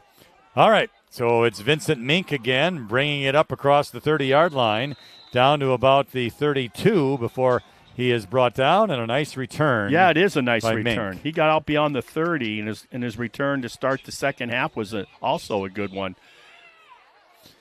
So the Tigers will try and get some offense going here. They haven't had problems moving the ball, but it's finishing is where it's been difficult. Yeah. They've been able to get first downs. They've been able to move into Nekoosa territory, but they just haven't been able to get those touchdowns other than that 65-yard run by Eric Cumber. That's part of the maturation process on learning how to win. All right. We have a new quarterback out there. That's Nelson. Passes across the middle, caught by Martina at the 39. It's going to be a gain of 7, so second down and 3. Good job on Dudzinski tonight, keeping Declan in check by the secondary. Well, it's a combination, coverage and good pressure on the Ripon quarterback tonight. That's now Jackson Nelson, the freshman, at the quarterback spot. The key to that success on his first effort on the completion was getting that ball out of his hands early. And that play has generally been open all night, right across the middle. And give Martina credit for getting in that position. As soon as he gets the ball, he's hit. All right, here's a handoff. Cumber across the 40. He's going to have a first down to about the 43-yard line. So it's a nice first down for the Tigers. Not only did Berlin in the Battle of the Undefeateds go on the road into Wisconsin Dells and win in convincing fashion 42-6. Those 6 points by Wisconsin Dells represent the only points scored on the Berlin defense in conference this season. I've never been around a conference with a dominating defense like that. Impressive, to say the very, very least. 1st and 10 Ripon on their own 43-yard line. Nelson awaits a snap. In motion is... There'll be a flag. And we've got flags. Yeah. In motion was Noah Michael. What's happening here is this is what happens with the cadence with changing of quarterbacks through the senior Declan Dudzinski off, and those things will happen. One of the very few mistakes Ripon has made tonight. Next week, Berlin will go, speaking of which, the Indians travel over to Adams Friendship to take on, what are they, the Green Devils? Yeah. This team, Nekoosa, will be at Wisconsin Dells. That will give you the definitive, who's going to finish in second place as the bridesmaid behind Berlin. Mauston travels to Waupun. Huge opportunity for Waupun to solidify a playoff spot. And then Wautoma will be at Ripon to conclude our season. Next Friday evening, we'll be there. The Tigers have taken a timeout, their first timeout of the second half. After that was, correct me if I'm wrong on it, the first penalty by Ripon in this game. Yeah, false start. Yeah, the other flag we saw. Yeah, that was a false start against the Papermakers. Yeah, the bad guys. Coming into tonight's contest, unbeknownst to you and I, that Parker Stillmacher was idle tonight due to probably injury. He had 779 yards, which told me, if he can bust a couple long ones tonight, we were talking off the air before kickoff. At 7 o'clock, that maybe he had an opportunity at a 1,000-yard season. Remember, last season, towards the end of the year, he also got injured and got knocked out for the remaining of the year. So a little snake bitten there in the injury department for Stellmacher. 1st and 15, and now another flag. And once again, you're making some changes in this, unfortunately, as part of that. Yeah, another false start. Working in unison. Right after the Ripon timeout, so now it's going to be first down and 20. Yeah. I'll tell you, if there's one thing that's more aggravating to a coach, is to take a timeout and then go out there and screw up not once but twice. Coming off your timeout, you're going, well, I see that timeout was worked in our favor. Yeah, not too fruitful. Yeah, I don't think the coach called for that. Okay, make sure legal procedure on one. All right. Here we go. 1st and 20.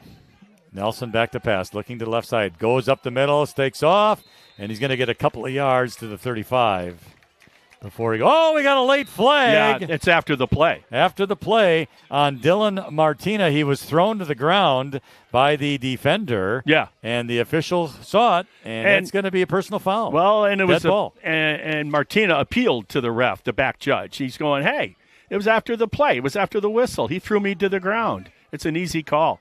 What happens? You get all these individual battles that go on through the game, right? Yeah. And sometimes you get a little heated. You'll be watching even some of the Ripon tacklers at the end of a tackle. I see where they kind of rub you. They kind of rub you, and that goes both ways. But good news for the Tigers. Automatic first down. No, not in high school. It is not. Okay. So it's second going to be and short. second down and 3. Nelson back to pass. Incomplete at the 42-yard line. Would have been a tough catch to Dudzinski. I don't know if that defender got his fingernails on it or not, but it was close. Yeah. He threw a bullet in there, but unable to catch it. And so it brings up third down now and 3. That stops the clock with 2:22 remaining here in this third quarter. I'll guarantee you, Declan Dudzinski's thinking, man, I want to be a part of tonight's festivities before this game's over. Nelson to hand the ball off. Vincent Mink crosses into Nekoosa territory, but he's going to be short of the first down. Yeah, he's going to need 2, 4th and 2 maybe, huh? Yeah, a long 1.5, 2. 2.5. It's So, yeah, big play here now for the Tigers. They are in Nekoosa territory, but right at the 49-yard line. 2 minutes left in the third. So let's see what the Tigers will come up with here on this fourth down. Certainly wanting to keep the ball. Yeah, I'd keep it on the ground. Yeah, I think so. I tell you, Coach Selgrad does a great job of making me guess as to what type of play he wants to run. Nelson. Oh, boy. Mix up. The quarterback went to the right. Running back went to the left. Yeah, quarterback opened up to the right. Running back ran, like you said, went to the left. So that's a oops. Oh, uh-oh. And therefore, it's a turnover on downs, and it will be the Papermakers ball. 1st and 10 on the Ripon 45-yard line with 1:34 remaining in this third quarter. So not a clean third quarter for the Tigers as well as the first two. So let's see if the D can come up here with the stop. Nekoosa has not punted yet tonight. Here's the handoff. 45 down to about the 42 before the running back goes down. And once again, that is Owen Hugesteger. Gain of 3, 2nd down, 7.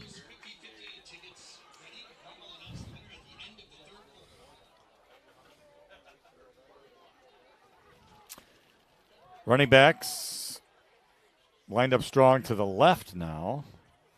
Little different formation. Here's the handoff as he cuts up 40. Oh, nice stop there. That is Declan Dudzinski. But I don't know if he got the first down or not. But Eli Anderson was the ball carrier. He's going to be just shy of about a yard. That misdirection is so familiar from 20 years ago. Yeah. So the ball's going to be right around the 31, just inside the 31. Needs about a foot. Yeah, 3rd and less than a yard. Now the Papermakers change formation, strong side left. Kirchmar hands the ball off. Got the first down and more. Oh, and he broke a tackle at the 25. He's going to run into the end zone, and that is Justin Thielen.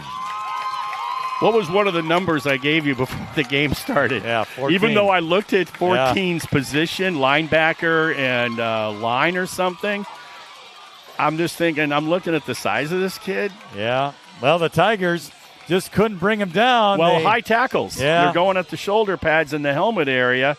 And he ran through it, and then his speed to the end zone. It's not an easy thing to do, tackle high. Been there, done that.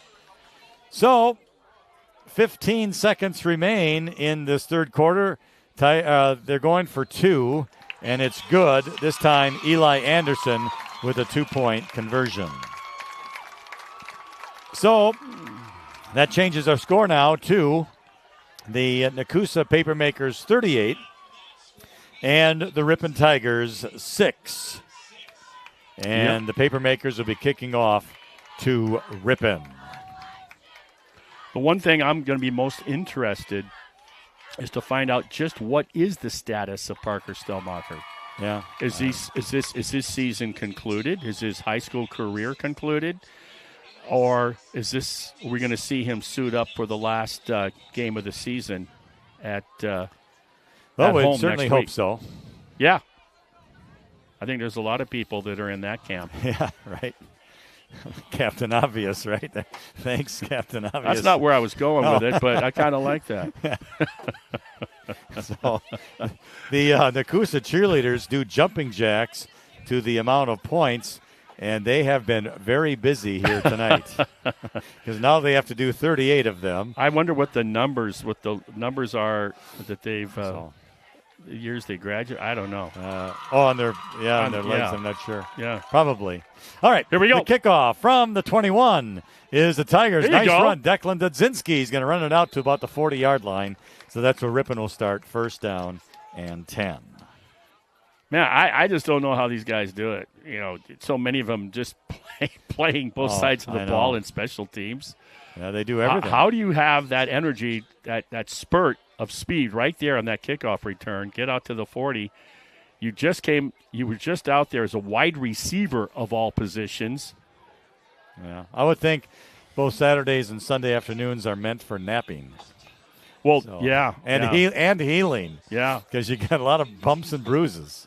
All right, so from the 40, 1st and 10, it's Nelson still at quarterback. Here's Cumber right side. He's going to get caught. He broke a tackle, but he just gets a gain of 1 to the 41-yard line. Well, the young man that just scored for Nekoosa was the one that just blew that play up. He took the blocker that he was trying to kick out on 14, and he just took that blocker right into the runner. And that ends the third quarter of play with our score, the Nekoosa Papermakers 38 and the Ripon Tigers 6. And we will be back with the start of the fourth quarter here in a moment.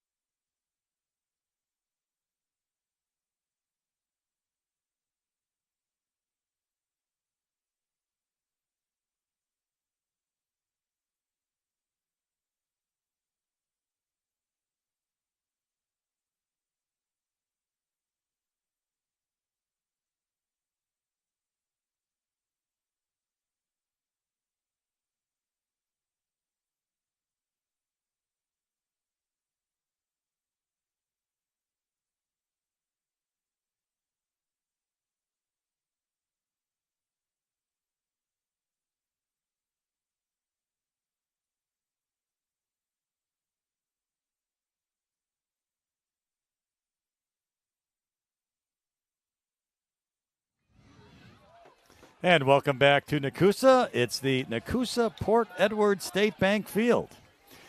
The Tigers have the ball on 2nd down and 9 on their own 41-yard line. Now what do we got going on here?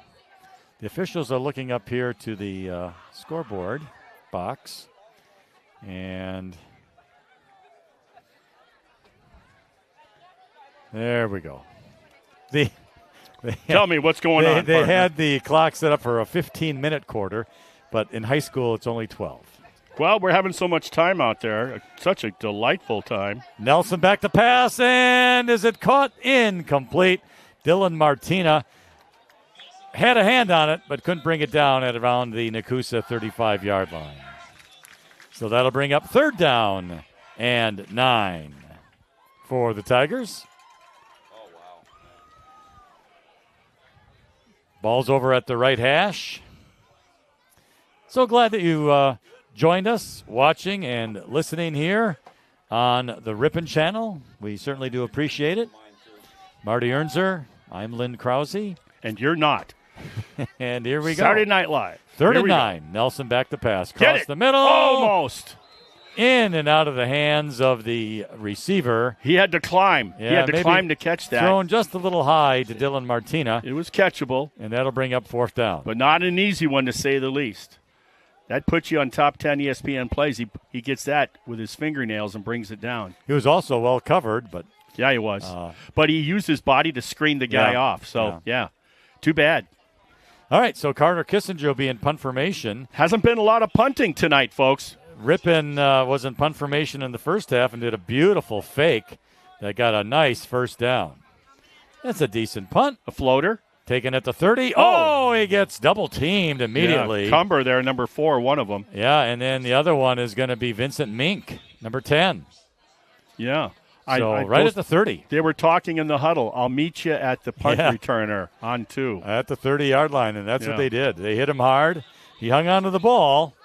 And the Mink boys can play football. That's the one thing we've noticed. Yeah. A junior and a sophomore? Yeah, I think so, yeah. They, yeah. So, 1st and 10 for Nekoosa at their own 30-yard line. Quarterback goes out of the shotgun, awaits the snap, has it. He hands off to the running back straight up the middle to the 35-yard line. And the tackle made there by Weston Page. The running back was Owen Hugestagger. I should say a freshman and a sophomore, the Minks. Who I was thinking about was the Cumbers. The 3 of them, huh? Wow. 3 Minks, my apologies. And then the Cumbers are a junior and a sophomore. A lot of brother acts here, huh? Gain of 4, 2nd down, 6. Kirchmar hands the ball off right up the middle. Nice First run. down across the 40 to the 42. And it was a nice run. Yeah. The tackle by Connor Shardukian. Yeah. I don't have a problem with that. Oh, flag. Yeah, Right. I don't have a problem with it. I didn't see what happened. Well, the tackle, Ripon, after they bring him down, is continuing contact on the tackle. And they're more than cleaning up on the tackle. It's the right call. They've been actually getting away with it, I've noticed. And not just tonight either. So it's just the a right little extra activity there. Yeah. You're making the tackle. The play is over, and yet you are still feeling compelled to maintain contact. And so the ref thought it was excessive. I did too. I had looked away, so didn't see it. So with the penalty, it's now 1st and 10 at the Ripon 40. Look at that 3-yard formation. line. I wonder if they're going to run. What do you think? It's going to be a handoff left side. Got some room. 40 breaks. Oh, he fumbled the ball. He got it back. Was he able to get it back? What a fortuitous bounce, as the late Frank Gifford would say. Damian Armstead was the runner. And now another flag. I tell you, pink flags with all those pink socks. I know, right? Yeah. So I don't know if it's a Nekoosa thing or no. It's that cancer awareness that you were talking about earlier. Yeah. Maybe it's just for the home teams. Yeah. I don't know. Yeah, we haven't seen that this year, have we? Well, it's October, but I've seen it on professional sports teams. NFL's been bringing attention to cancer. Yep. It's a nasty disease for sure. The penalty goes against Nekoosa, so it puts the ball back to the 46 to make it 2nd down 13. And the clock rolls. 10 minutes, 20 seconds remaining in this fourth quarter. Handoff. He's got some room outside. 35. He's in the end zone for a touchdown. 10-5. He scores. What a block. Owen Hugesteger again. Oh, my goodness. What a great block by Anderson. Eli Anderson, the junior. What a super block to open that up. Getting a congratulations from the quarterback, number 10. Well, that will kick in the 35-point mercy rule as it's now 44-6 with 10-12 remaining in this fourth quarter. And as Nekoosa has done all game and more than likely all season, will go for 2.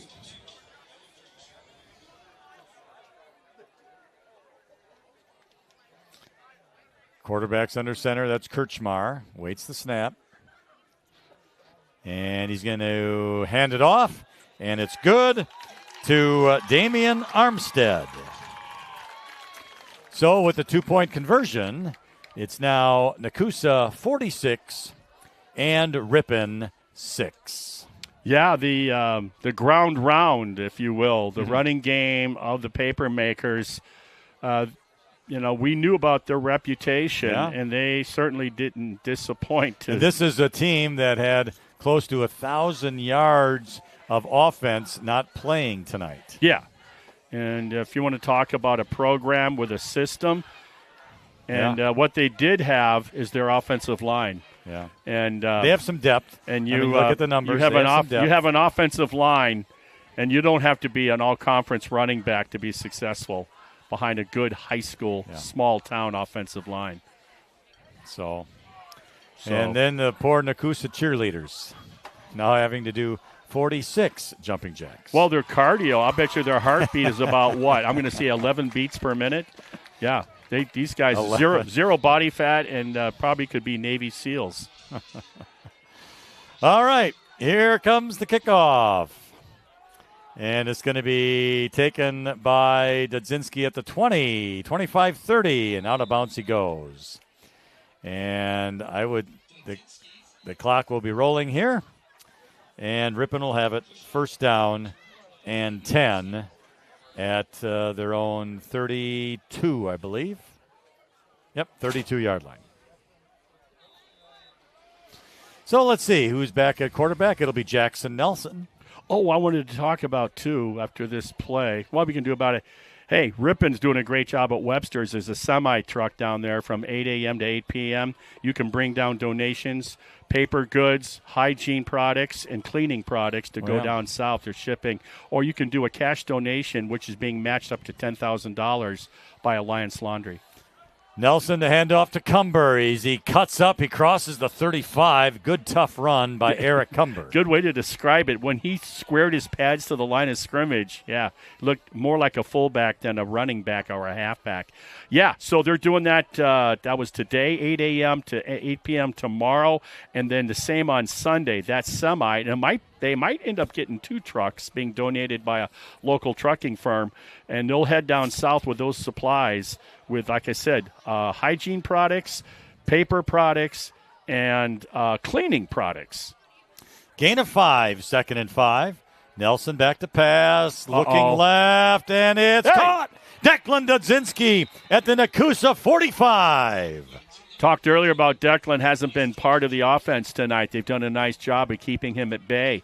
Well, nice move, good pass, good catch. I thought he got hit on the release. It was close. And given the altitude of the pass, but just a great athletic play on the receiving end by Dudzinski for the Tigers to put him inside Nekoosa territory. At the 45, first down and 10. Nelson back to pass, looking to the right side. He throws, and it is incomplete. Just led Dudzinski a little too much. You got your running back running out on the flat by about a 5-yarder. Dudzinski just beyond him running the same sort of out pattern, and then you had the deep receiver. I believe that was Kissinger, but I'm not sure. And that's where the quarterback takes his choice. And like you said, pass fell incomplete, short of the intended receiver. I was going to say it stops the clock, but it doesn't under the mercy rule. So it's 2nd and long. 2nd and 10 from the Papermaker 45-yard line. Nelson awaits the snap, has it. Looking to pass right across the middle, and it is caught. Dylan Martina at the 39-yard line. Talk about a very, you want to use the term possession receiver? That's what he is. He fought for that ball, and he got it. And he's going to be back in the Law 1. And he's going to be back next year, just a junior this year. And what a reliable receiver he has been when Declan Dudzinski, who might be faster, a little more athletic, what a nice compliment for those two receivers for one another. The play gains 5 to the Nekoosa 40 to make it 3rd down and 5. It's not even 9 o'clock. This game is going right along here. 6.5 minutes remaining. Nelson the pass, incomplete. Intended for Dylan Martina at the 35, but it falls harmlessly incomplete, so that'll bring up 4th and 5. Well, I certainly wouldn't line up a punt and then fake it. No, you're going to pass the ball and hopefully you can get a first down. That's what I'm kind of thinking here. And here's the other thing. Next year, you got two quarterbacks with a lot of experience coming back, an underclassman and a senior. Coach Selgrad's going to have a lot of options at that position next year as we get a stoppage of play at the snap of the ball. Yeah, false start against the Tigers. You know, it may be interesting to see if they put Hansen at a different position. You never know. Well, I don't know. Yeah, I mean, are you the way Hansen threw the ball tonight, yeah, particularly in the first half, and he's only going to get better being a senior. You know, in high school football, there's that old expression, you win with seniors. Yeah. What better, more important position? Hansen just being a freshman, or Nelson, being just a freshman. Yeah, time will tell. And maybe he'll just continue to platoon. Yeah, you know? There's that possibility as well. Yeah. All right, 4th down, 10 from the 45. Nelson back to pass, looking to the right, throws. It's going to be caught, and it's close to a first down at the 35 by Declan Dudzinski, and I think he's going to be short. Well, are they going to give him a kind spot or going to be short? Well, I thought he was a foot short. He has to be right at the line. If the ball's on the line, it's a first down. Yeah. Well, let me tell you something. Yeah. We got a kind spot because he was about a foot short, really, even with really forward close. progress. Yeah. And so good for Ripon to keep the drive alive with under 5 minutes remaining in the game. So from the 35-yard line, nice pitch and catch from Nelson to Declan Dudzinski. Gain of 10 for a first down. is Kissinger going to be soaking that ankle? that right ankle, yeah. All right, Nelson looking to pass. Throws left. Incomplete. The pass was intended for Connor Shardukian, the sophomore. Boy, if we use the term instead of sophomore or freshman and just use the term underclassmen, we'd be using the word underclassmen a lot. Yeah, just about every play, someone who touches the ball is an underclassman. A 9th or 10th grader in a varsity football game. Correct, yeah. Yeah, that's... Here is a handoff up the middle. This is Cumber. And, boy, he fought for 3 yards, and someone was holding on to his ankle, and he tried to shake it off, but he was unable to as reinforcements arrived. And then some, and which begs the word cumbersome. Yeah. Yeah. So it's a gain of 3, 3rd and 7. We're at the 3:10 mark here to go in the game. Hey, can these guys get another score here before they get on the bus? This is Cumber again. Man, he's fighting for it. He's trying to get to the 30. Yeah, he is. But I think he's going to be just short. So now that'll bring up 4th down and about 6. A little less than 6. But well, tip your hat to Nekoosa for, playing as advertised and doing it with missing a couple of running backs and then some. They're going to be a force because their enrollment's only 288 students, so they're going to drop down to probably, 6th division? Yeah, for sure. I think so. Yeah. I would, yeah. Because it goes down to 7, right? Yeah. 7 divisions. All right, Jackson back to pass, throws to the right side, and it's going to be intercepted. His knees at were the down. 10-yard line, and his knee was down. Yeah. So that should stop the clock with a change of possession, but still ticking. But it's still click. Yeah, but usually they stop the clock for timeouts, penalties, change of possession. But not in a real small town. It stopped. Yeah. Usually not in a small town. They tend to forget those Oh. things. Penalty against Ripon was illegal man downfield. Okay.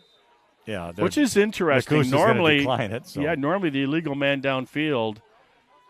Well, okay, what it was prior to the pass. Prior to the pass was the illegal man downfield. Okay, got it. So now the Tigers take a timeout. So they will have 1 timeout remaining in this Our contest. goal is to get home without hitting a deer. No I'll tell kidding. you that right now. I'll tell you, Nekoosa is full of deer. Yeah, it could be a petting zoo or crane. I mean, the deer that we saw in people's yards here is amazing. No, they were walking around like they live in the neighborhood, like they live in the houses. It was crazy. I've never seen them. He honks his horn as we're coming to the stadium with a little doe in the middle of the road. Doe didn't even look at you.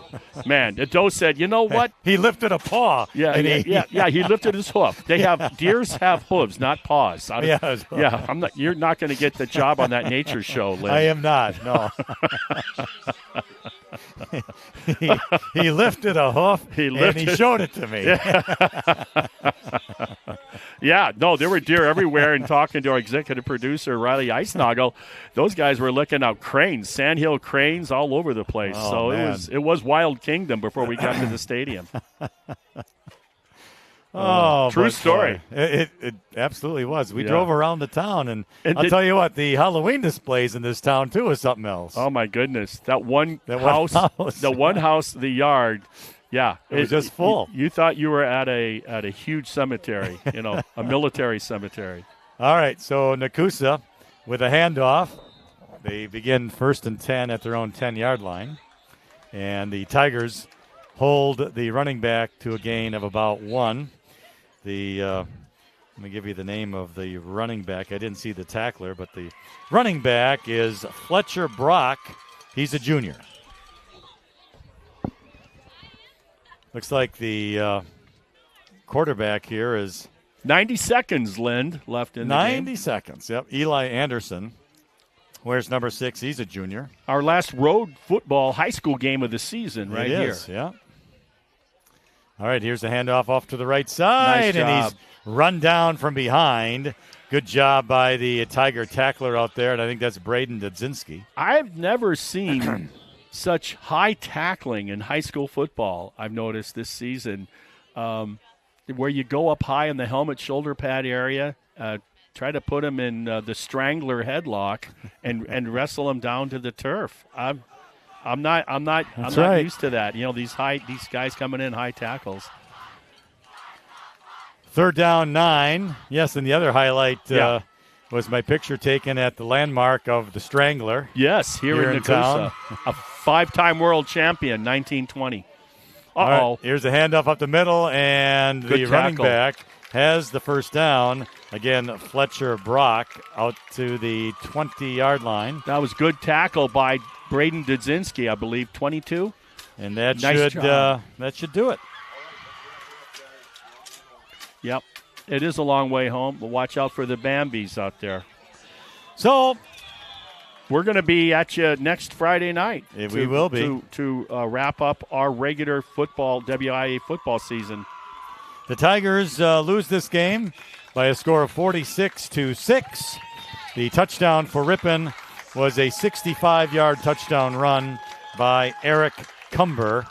And that is our final here tonight. And again, next week, we will have the final game of the season at Ingalls Field as the Ripon Tigers will be hosting the Wautoma Hornets.